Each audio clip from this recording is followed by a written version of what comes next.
Hello everyone, আজকে হচ্ছে আমরা set function and sequence relation পড়বো। ওকে, সেটস সেটস আমরা সবাই পড়ছি না? ক্লাস টেনে পড়ছি। হ্যাঁ, ক্লাস টেনে পড়ছি, আরো কত কত শ্রেণীতে পড়লাম। ক্লাস টেনে অ্যাকচুয়ালি একটু বেশি করে পড়ছিলাম ইয়েতে, হায়ার ম্যাথমেটিক্সে, তাই না? সেট পড়ছি আমরা। তো এখানে ওই একই জিনিস আর কি। এখানে কমপ্লেক্স কিচ্ছু নেই যে এটা একটা সেট। তো এইগুলা হচ্ছে সেটের এলিমেন্টস, এই বি সি এ ডি এগুলো সেটের এলিমেন্টস। এই রোস্টার মেথড এসে এত কিছু দেখতে পান, তবে হ্যাঁ এটা একটা মেথড যেটা হচ্ছে রোস্টার নামে একজন কেউ বানাইছে আর কি। যাই হোক, তো এখানে হচ্ছে এই আর কি জিনিসপাতি দেওয়া আছে। তো এখানে সেটের এলিমেন্ট হচ্ছে এইখানে বুঝি বলে কয়টা আছে, হচ্ছে 4টা এলিমেন্ট আছে। এগুলি আর কি আপনার কাছে, এগুলো কিন্তু পরীক্ষায় আসবে না, এত সহজ জিনিস পরীক্ষায় আসবে না। তবে এইগুলো যেন একটু জানেন, এটা মাথায় রাখতে হবে যে এগুলো কিন্তু সেট নির্দেশ করে। আর এটা হচ্ছে কি নির্দেশ করে, সেটা হচ্ছে ইন্টারভাল। এটা হচ্ছে বুঝায় এ থেকে বি পর্যন্ত, এ বি সহ। আর এটা বুঝায় এ থেকে বি পর্যন্ত, বাট এ বি বাদে। ঠিক আছে, এই জিনিসটা মাথায় রাখতে হবে, তাহলেই হইল। এটা ওপেন ইন্টারভেল আর এটা হচ্ছে ক্লোজড ইন্টারভেল, এটুকুই, দ্যাটস ইট। আচ্ছা, হ্যাঁ, তারপরে হচ্ছে এখন পরেরটায় যাই। এগুলা কি? এগুলা হচ্ছে সাবসেট বলে, তাই না? ইউনিভার্সাল সেট তো জানেন কি। তারপরে ফাঁকা সেট, এমটি সেট, তাই না? তারপরে অথবা এভাবেও লেখা যায়। ঠিক আছে, আবার এইটা এইভাবে দিতে যান না, অনেকে ভুল করে। অনেকে আবার বুঝতেও পারতেছে যে আমি কি বলতে চাইতেছি, এরকম দিয়ে অনেকে এইভাবে দেয়। এটা কিন্তু ফাঁকা সেট না, এই ফাঁকাও একটা এলিমেন্ট হয়ে যায় তখন। তো এটা দিয়ে না, প্রপার সাবসেট বলতে বোঝায় যে এটা সব উপাদান আছে, মানে মনে করেন যে এখানে আপনার এটাই ধরেন যে আপনার একটা সেট, ঠিক আছে? এটা সেট। সেট যেহেতু আপনি এখানে ধরলেন যে এ কমা বি, ঠিক আছে, কমা সি, এই পর্যন্ত, বা এ কমা বি, এরকম হইলে তাহলে আমরা কি বলতে পারবো? Proper subset. যদি এমন হয়ে যায় যে এর ইমেজই তৈরি হয়েছে আরেকটা A B c comma D, এরকম একটা ইমেজই তৈরি হয়েছে, তাইলে কিন্তু এটা কোনো প্রপার সাবসেট না। এইটুকুই, এগুলা হচ্ছে জাস্ট বেসিক কথাবার্তা, এগুলো আমরা অনেক আগেই পড়ছি। এটা এখানে আসলে এগুলো আসবে না কোনোদিন পরীক্ষায়, তবে বেসিকটা রাখা ভালো আর কি। পাওয়ার সাবসেট জানি যে two to the power n করলে আমরা পাওয়ারটা পেয়ে যাই, মানে পাওয়ার বলতে কত, মানে পাওয়ার সেট বলতে আসলে যেটা বুঝাইতে হয়, two to the power n করলে আমরা সেটা পেয়ে যাই, এইটুকুই। এছাড়া এখানে পড়ার মতন এ ক্রস বি, এগুলোও তো আমরা পড়ছি, তাই না? এ ক্রস বি করলে এরকম হয়, এর সাথে একবার 1 যাবে, এর সাথে একবার 2 যাবে, এর সাথে একবার 3 যাবে, এরকম করে করে হচ্ছে আমরা ক্রস সেট তৈরি করি, তাই না? ওকে, তারপর হচ্ছে A union B, A intersection B, এগুলোও তো আমরা জানি, এগুলো আমরা সবগুলাই জানি। তারপরে এ ইউনিয়ন বি কি হইতে পারে, এই সূত্রটা একটু মনে রাখবেন। এই ২ টা সূত্র, এটা না, সরি এটা না, এটার দরকার নাই। এই সূত্র লাগে না খুব একটা, আসে না পরীক্ষায়। তো আসে হচ্ছে এই ২ টা, ঠিক আছে? এই ২ টা, হ্যাঁ? এই ২ টা একটু মাথায় রাখবেন, কোথাও লিখে রাখবেন। লজিক্যালিও বুঝা যায় যে এখানে কিছু একটা বাদ দিতে হবে। এটা আমরা সামনে দেখব এটা কোথায় কাজে লাগে। Hmm, review question. Okay, A union B, A intersection B, এগুলো আমি করায় দিতে চাই না। এগুলা করায় দিলে আপনারই অপমান হবে। আমার তো হবেই, আপনার অপমান হবে। এগুলো একদম বাচ্চাকালের জিনিস। এই লসগুলো অনেক ইম্পর্টেন্ট। আইডেন্টিটি লস, ওই যে আমরা পড়ছিলাম না? ওইখানে আমি কিন্তু ওই সময় ওই ভিডিওতে বলছিলাম যে আমাদের সেটের সময় এইগুলাই কাজে লাগবে। যে identity laws, domination laws, idempotent laws, এগুলো কিন্তু মাথায় রাখতে হবে। কমিউলেটিভ লস, এগুলো প্রত্যেকটা ইম্পর্টেন্ট, ঠিক আছে? বিশেষ করে ডিস্ট্রিবিউটিভ লস, এইটা ইম্পর্ট্যান্ট। আপনি খাতায় নোট ডাউন করে রাখেন, না হলে হচ্ছে আপনি পিডিএফ ডাউনলোড করে, যে ওয়েবসাইট থেকে পিডিএফ ডাউনলোড করে নিচে ওয়েবসাইটের লিঙ্ক দেওয়া থাকবে, আছে। তো ওইখান থেকে স্মার্ট ক্লাসরুম যেটা ডাউনলোড করে তারপর আপনি এখানে মার্ক করে রাখবেন, নাহলে খাতায় নোট করে রাখেন। তারপরে এটা না, তারপর কমিউলেটিভ, হুম, কমিউলেটিভ লস, এই ২ টা। তারপরে হচ্ছে আইডেন্টিটি লসও লাগে। ডমিনেশন লস আপনি এমনি বুঝতে পারবেন আসলে কি বুঝাতে চাইতেছে। আইডেম্পর্টেন্ট লস, এটাও ইম্পর্ট্যান্ট। হ্যাঁ, তারপরে কমপ্লিমেন্টেশন লস, এইটা ইম্পর্ট্যান্ট। এই ৪ টা হচ্ছে খুবই ইম্পর্ট্যান্ট সেট আইডেন্টিটির মধ্যে। আর হচ্ছে ডি মর্গানসলে, এটা খুবই, খুবই ইম্পর্ট্যান্ট। এরা যতগুলা পারেন স্টার মার্ক দেন, যতক্ষণ না আপনার কলমের কালি আছে ততক্ষণ মধ্যে আপনি স্টার মার্ক দিতে থাকেন। এটা খুবই, খুবই ইম্পর্ট্যান্ট, এটা আসেই। তারপর set builder notation, De Morgan's law, এটা আসবে না। বাট কিন্তু এরকম প্রমাণগুলা কিন্তু আসবে।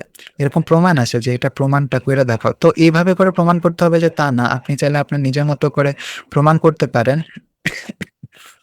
ওই যে ওইভাবে করে আমরা A ইউনিয়ন B কে হচ্ছে A ইন্টারসেকশন B কে কিভাবে ভাঙতে পারি ফর্মুলার সাহায্যে এইখানে এই যে যেগুলা আছে এগুলা ইউজ করে আমরা বানাইতে আমরা হচ্ছে এই সূত্রগুলা ইউজ করে আমরা তৈরি করতে পারি। যেমন আপনি এখানে যদি ডাবল ড্যাশ দেন তাহলে আপনি এটাকে ভাঙা আলাদা করে দিতে পারেন। এভাবে করে হচ্ছে আপনি সূত্র প্রয়োগ করেও করতে পারেন অথবা এভাবে করেও করতে পারেন। ঠিক আছে? আচ্ছা।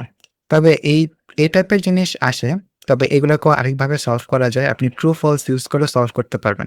কারণ এগুলা আসে সাধারণত আপনার প্রমাণ হিসেবে যে এখান থেকে আপনি এইটা বানাবেন। তো এটার প্রমাণ হিসেবে আপনার চাই তো সুতরাং আপনি ট্রু ফলস দিয়েও এখানে ট্রু বসায়া এখানে ফলস বসে আপনি যে ট্রুথ টেবিল ইউজ করে এগুলো সলভ করতে পারবেন। কোনো সমস্যা নাই। উল্লেখ করে দেয় না সাধারণত আর দিলে তো ওই করতে হবে। যাই হোক, এখানে কি বলল? আচ্ছা ফাংশনের ডেফিনিশন তো আমরা জানি যে একটা এক্স এর জন্য একটা ওয়াই এর মান পাবো এটাই আমাদের ফাংশন। কিন্তু একটা এক্স এর যদি আমরা ২ টা ওয়াই এর মান পাই তার মানে কি এটা ফাংশন না। ঠিক আছে? তো ফাংশনের মানে তো এটা আমরা বুঝি। আচ্ছা ইনজেকশন বলতে কি বুঝায়? ইনজেকশন বলতে কি বুঝায়? একটার সাথে একটা। ইনজেকশন মানে কি? আপনি যখন সিরিজ কিনে আনে মানে সিরিজ দিয়ে ইনজেকশন পুশ করে আরকি ডাক্তাররা। তখন কি ওই ইনজেকশন ২য় বার ইউজ করা হয়? না। ওইটা কিন্তু ফেলে দেওয়া হয়। রাইট? ওইটা কিন্তু ইনজেকশন ইউজ করা হয় না। তার মানে একজনের জন্য একটা ইনজেকশনই ইউজ করা হয়। তো ওইভাবে করে আপনি মনে রাখতে পারেন যে একজনের জন্য একটা ইনজেকশন ইউজ করা হয়। তার মানে একটা এক্স এর জন্য একটা ওয়াই মান পাওয়া যায়। আর এক্সট্রা কোনো মান থাকে না। সেটাই হচ্ছে আমার এক্সট্রা কোনো ইনজেকশনও থাকে না, এক্সট্রা কোনো ব্যাকটেরিয়াও থাকে না। সেটাই হচ্ছে আমার ইনজেকশনস। ওকে আর সাবজেকশন হচ্ছে আপনার এক্সট্রা এলিমেন্ট থাকবেও না এবং একটার সাথে আরেকটা থাকবে না। আপনার কিরকম হবে? ফাংশন অবশ্যই হবে। ফাংশন অবশ্যই হইতে হবে। কিন্তু সাবজেকশনের ক্ষেত্রে আপনি একটার সাথে আপনি চাইলে এইটাও বি কেও জুড়ে দিতে পারেন। হ্যাঁ? কিন্তু এক্সট্রা কোনো থাকতেছে না, মান থাকতেছে না। তো সেগুলাকে আপনি সাবজেকশন বলে। আর বাইজেকশন হচ্ছে আপনার ইনজেকশনও হইলো আবার সাবজেকশনও হইলো। সেটা হচ্ছে আপনার বাইজেকশন। বুঝতে পারছেন? তো এইটুকুই আরকি সাবজেক্টিভ অ্যান্ড ইনজেক্টিভ। হ্যাঁ? ২ টা মিলাই আরকি বাইজেকশন অর্থাৎ একটার সাথে একটা মানে ইনজেক্টও হইলো আবার হচ্ছে আপনার এক্সট্রা কোনো এলিমেন্টস ও থাকলো না। ঠিক আছে? এটা হচ্ছে সাবজেক্টিভ অ্যান্ড ইনজেক্টিভ। ওকে? সো এটাকে বাইজেকশন বলে। 1 to 1 or on to 1 to 1 হচ্ছে all three elements of the codomain are image of the elements in the domain যদি হয় তাহলে একমাত্র on to হবে। আর 1 to হচ্ছে একটার সাথে একটা যেটা ইনজেকশনের মতন। ঠিক আছে? এটা হচ্ছে 1 to 1 যে একটার সাথে all three elements of the codomain are image of elements in the domain। Sorry. তো এটা হচ্ছে কি হবে? একটার সাথে আরেকটা মানে ইনজেকশনের মতো হচ্ছে 1 to 1 আর on to র ক্ষেত্রে কি হবে? যে ইয়ের মতো সাবজেকশনের মতন যে এক্সট্রা এলিমেন্টও থেকে দিতে পারবে। এইটুকু। তো ইনভার্স ফাংশন এটা হচ্ছে ইনভার্স ফাংশন আমরা যেভাবে বানাইতাম f of x দিয়ে তারপরে f of y মনে আছে তো আই গেস না? এগুলি প্রশ্নে আসবে না। কিন্তু আমি বলতেছি আরকি এগুলা বেসিক জাস্ট। তো আপনি তো এটা জানেন যে কিভাবে করতে হয়। f of x is equals to y ধরে তারপরে f ইনভার্স y তারপরে x এর জায়গায় y এর বসায় মানে y ভেরিয়েবল বসায় তারপর ইমেজটা বসায় তারপর একটা মান আসে এটাই।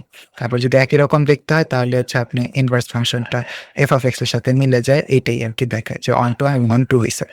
তবে এগুলো আসবে না কারণ এগুলো একেবারেই সহজ জিনিস। এই যে যেমন হোয়াট ইস দ্য ইনভার্স এগুলো আসে না। সত্যি কথা বলতে এগুলো আসে না। কম্পোজিশন হ্যাঁ, এটা আমাদের একটা আসছিল যে ফগ বের করতে। F4G এটা আসে।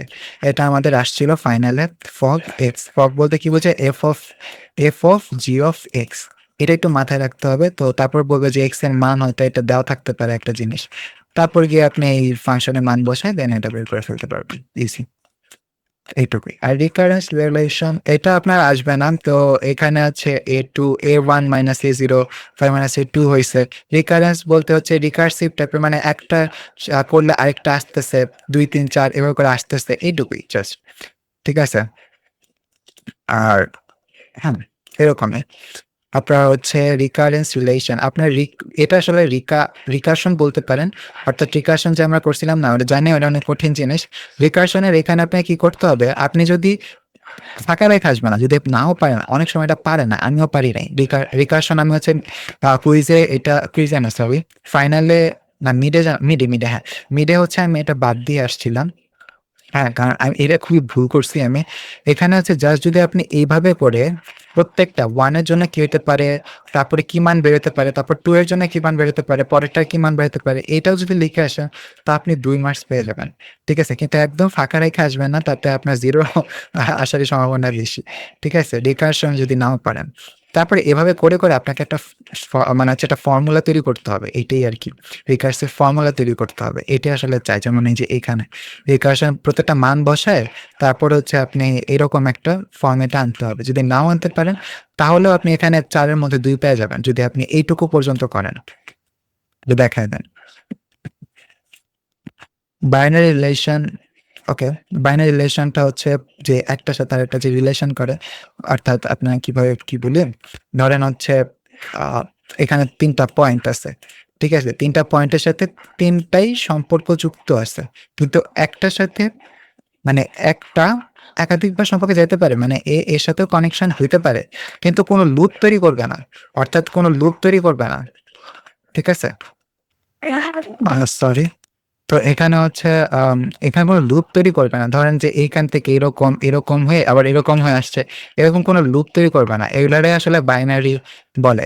এক কথায় হচ্ছে এইটা। ঠিক আছে? এখানে হ্যান-ত্যান লেখা আছে, এগুলো দেওয়ার দরকার নেই। তো শর্টকাটভাবে এটাই ঠিক আছে। তো এটা ধরে নিতে পারেন। আর রিফ্লেক্সিভ রিলেশন বলতে বুঝাইতেছে যে R is reflexive if and only if যদি এই শর্তটা মানে যে বিলংস টু আর হয় x, x, ঠিক আছে? এইটুকুই আর কিচ্ছু না। আর a, b অনেক কিছু লিখছে। a = b যদি হয়, অথবা a = -b যদি হয়, a = b যদি হয়। জাস্ট বলছে যে আপনার রিফ্লেক্সিভ হবে। হ্যাঁ। তারপরে আবার following relation are not reflexive, যে এ থেকে যদি বি বড় হয়, অর্থাৎ আমার এখানে বুঝতেই পারতেছেন যে এ ইকুয়ালস টু সামথিং থাকতে হবে, তাহলে হচ্ছে সেটা রিফ্লেক্সিভ হয়, আর নতুবা রিফ্লেক্সিভ হয় না যদি কোনো নাম্বারের গ্যাপ থাকে। সিমেট্রিক রিলেশন এটাও ওইরকমই, বাট এটা একটু উল্টা। মানে ওইটা যেরকম ছিল, এইটা হচ্ছে কিরকম বলছে যে কিছু নাম্বার থাকলে সমস্যা, যেমন a+b, তো এটা হচ্ছে যদি আমি ওই পাশে নিয়ে যাই, তাহলে হচ্ছে 3 - b হয়ে যায়। এটা হয়ে যায় আমাদের রিফ্লেক্সিভ। তো এইটার মধ্যে পার্থক্য, সবচেয়ে বড় পার্থক্য হচ্ছে এই ডেফিনেশনে। ঠিক আছে? অল এক্স অল ওয়াই সবার ক্ষেত্রে, কিন্তু এটার ক্ষেত্রে কিন্তু শুধুমাত্র অল এক্স, শুধু ইউনিভার্সালের ক্ষেত্রে থাকবে। আর বাইনারির ক্ষেত্রে তো বুঝতেছেন, বাইনারির ক্ষেত্রে তো আপনি বুঝেই গেছেন যে আমি আসলে কি বলতে চাইছি। তারপরে অ্যাসিমেট্রিক রিলেশন, যেমন এখানে আমি আমি এটা নিজেই স্টেটমেন্টটা দিছি মনে রাখার জন্য। ফর অ্যানি ইন্টিজার ইফ এ যদি হচ্ছে বি এর থেকে ছোট হয় অথবা সমান হয়, অ্যান্ড এ যদি বি এর থেকে ছোট হয় বা সমান হয়, দেন a = b হবে।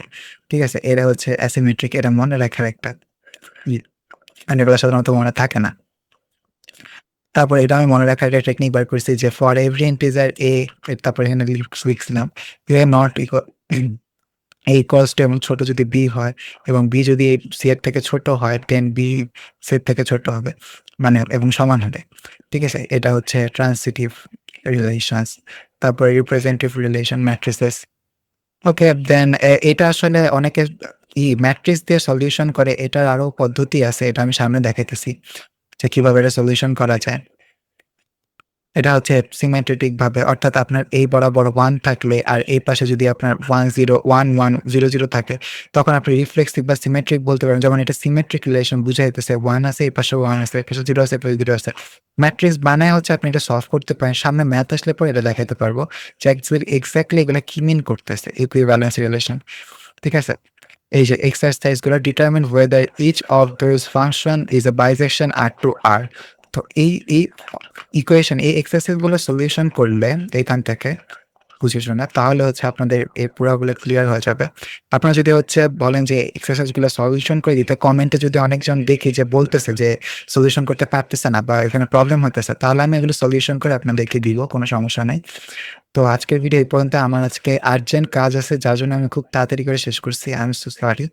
আমি ভিডিও বানানোর খুব একটা সময় পাই না। তো যাই হোক, আজকের ভিডিও এই পর্যন্ত। দেখা হবে নেক্সট ভিডিওতে।